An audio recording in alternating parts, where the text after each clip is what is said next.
Bom dia, pessoal, bom dia Sala 1, bom dia Raquel, como é que vocês estão? Tudo beleza? Então, nessa videoaula vamos falar um pouco mais dos Lusíadas. Começando a falar mais desse livrinho, um pouco grande em si, não é mesmo? Os Lusíadas traduzem em verso toda a história do povo português e suas grandes conquistas, tomando como motivo central a descoberta do caminho marítimo para as Índias, por Vasco da Gama, em 1497. Para contar mais sobre a história do povo português em Os Lusíadas, Camões foi buscar na Antiguidade Clássica a forma adequada. O poema épico, grave aí, poema épico, gênero poético narrativo e grandiloquente, beleza?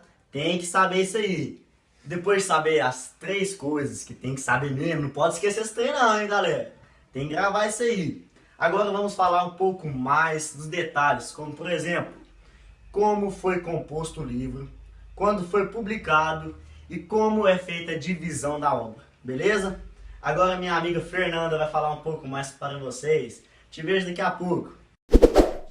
Oi gente, bom dia! Agora vamos falar um pouco sobre a divisão dos cantos do livro Os Lusíadas, que foi o maior monumento da língua portuguesa que se pode conhecer e foi publicado em 1572. Os cantos são divididos em 10 partes. Os cantos 1 e 2 são narrativa de viagem, onde aparecem os deuses do Olimpo que decidem a sorte dos portugueses. Os cantos 3 e 4 seria mais um relato de quando Vasco da Gama conta a história de Portugal para o rei de Melinde. Os cantos 5 e 6 são novas narrativas de viagem. Agora os cantos 7 e 8 trata-se de um artifício para relatar outros acontecimentos feitos pelos portugueses, onde aparece o irmão de Vasco da Gama, Paulo da Gama, que explica ao governador de Calecut as figuras pintadas nas bandeiras da nau Capitânia. Já os cantos 9 e 10 podem ser vistos como um desfecho, onde é citado o famoso episódio da Ilha dos Amores, que pode-se explicar que é feito como uma recompensa para os portugueses por sua vitória e pelo seu esforço. Agora vamos para o episódio de Inês de Castro com o nosso amigo Dalvo. Bom dia, Salão. Bom dia, Raquel. Hoje eu vou falar um pouquinho do dramático episódio da Inês de Castro.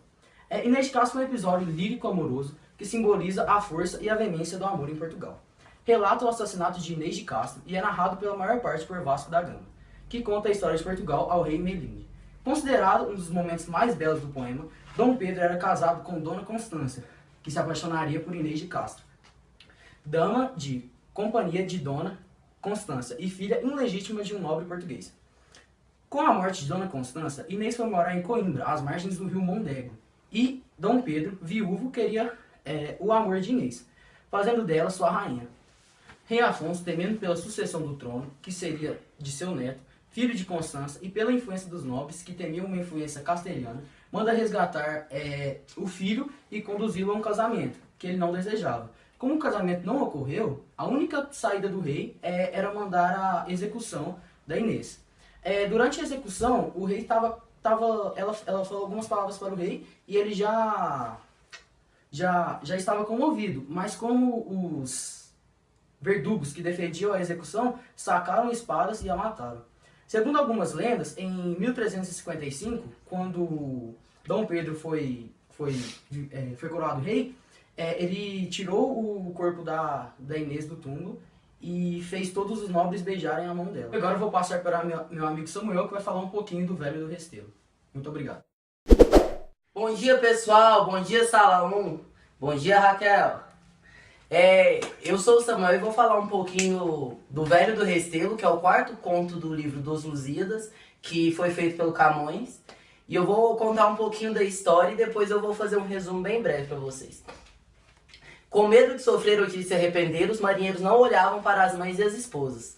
Vasco da Gama decidiu que embarcariam sem a despedida, porque ainda que seja um bom costume, porque mostra o amor das pessoas, mas faz sofrer a parte, quem vai partir, e aquele de aspecto respeitável que estava entre as pessoas na praia olhando para os navegadores, balançando a cabeça negativamente, levou um pouco mais alto a voz grave, que foi ouvida claramente pelo que estavam no mar, e com uma sabedoria feita de experiência, disse algumas palavras sábias, inteligentes e profundas.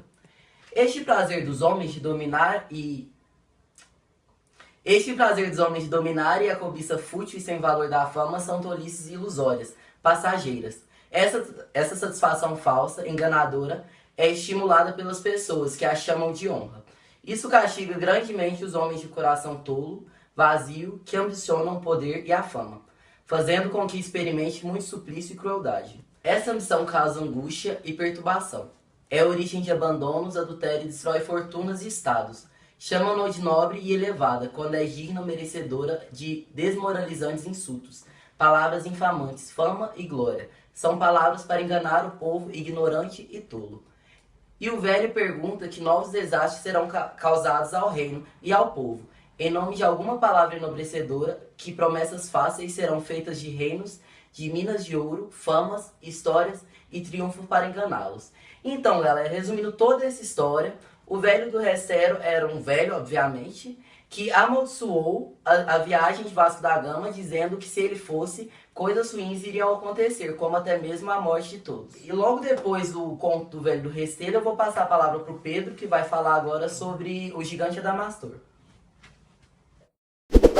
Bom dia, pessoal. Bom dia, Salom. Bom dia, Raquel. Eu vou falar um pouco sobre o gigante Adamastor. O episódio Gigante Adamastor narra a viagem de Vasco da Gama até a Índia. Quando a esquadra estava contornando a África, de repente escurece e um gigante monstruoso aparece sobre o mar e faz ameaças a Vasco da Gama, por estar invadindo seu território. Vasco da Gama pergunta quem ele é. O gigante responde que se chama Adamastor, o Cabo das Tormentas, e que um dia ele se apaixonou por Tétis, mulher do deus Netuno. Ele insistiu na paixão e o deus Netuno a transformou numa enorme montanha. Atualmente, o monte que fica na cidade de Cabo e divide o Oceano Índico do Atlântico. Seus ossos viraram pedra, a carne virou terra e os cabelos viraram mato. Lá, ele ficará para sempre imóvel, vendo a deusa se banhar nua no mar. Bom, agora eu vou passar para o meu amigo Denner, que vai falar sobre a Ilha dos Amores. Bom dia, pessoal. Bom dia, Salão. Bom dia, Raquel. Eu vou falar um pouquinho da Ilha dos Amores. Na Ilha dos Amores é representado nos cantos 9 e 10 do livro Os Lusíadas. Isso foi escrito por Luís de Camões. Nesse canto, Luís de Camões queria representar a satisfação da deusa Vênus e a vontade de recompensar os portugueses pelos feitos que eles tiveram. E nessa ilha eles teriam várias recompensas e uma grande descoberta. Logo após o banquete, Tétis leva Camões ao topo do monte, onde lá estaria a máquina do mundo, em que era produzido cristal e ouro puro. Lá, essa máquina era acessada apenas pelos deuses. E então foi concebida aos portugueses esse privilégio de ver e poder usufruir dessa máquina. Em resumo, Camões tenta imortalizar os lusitanos pelos seus feitos. Eles fizeram isso por Portugal, então seriam recompensados por ter tanto ajudado Portugal. Bom dia, pessoal. Bom dia, Salão. Bom dia, Raquel. Eu vou falar um pouco sobre Luís Vaz de Camões. Luís de Camões foi um poeta português, autor do poema Os Lusíadas, uma das obras mais importantes da literatura portuguesa, que celebra os feitos marítimos e guerreiros de Portugal. É o maior representante do classicismo português. Camões nasceu em Lisboa, não se sabe o local exato, nem o ano de seu nascimento. Supõe por volta de 1524. Ele é filho de Simão Vaz de Camões e Ana de Sá e Macedo. Ingressou no exército da coroa de Portugal em 1547. Embarcou como soldado para a África, onde participou da guerra contra os celtas, no Marrocos. Durante o combate, perdeu seu olho direito. Em 1552, de volta a Lisboa, frequentou tanto os serões da nobreza como as noitadas populares. Numa briga, feriu um funcionário e foi preso. Ele embarcou para a Índia em 1553, onde participou de várias expedições militares. Em 1556, foi para a China, também em várias expedições. Em 1570, voltou para Lisboa, com o manuscrito do poema Os Lusíadas, que foi publicado em 1572, com a ajuda do rei Dom Sebastião. Luís de Camões é o poeta erudito do Renascimento. Ele inspira em canções ou trovas populares e escreve poesias que lembram as cantigas medievais. Revela em seus poemas uma sensibilidade para os dramas humanos, amorosos ou existenciais. A maior parte da obra lírica de Camões é composta de sonetos e redondilhos, de uma perfeição geométrica e sem abuso de artifícios. Tudo parece estar no lugar correto.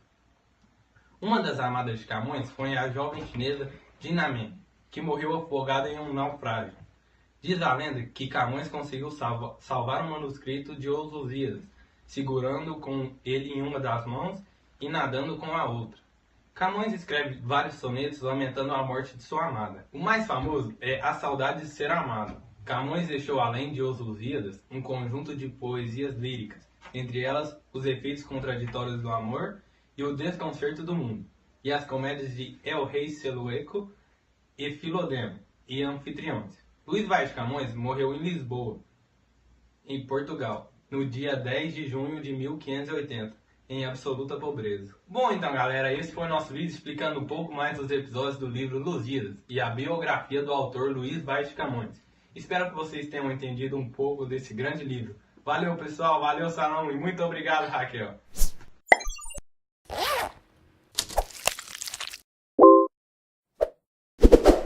Bom, pessoal, depois de saber os 3 importantes... Parei.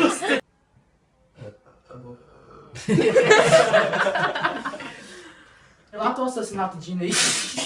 Mano, foi Não foi eu agora, velho. Ô, Clec! Ô, Samuel!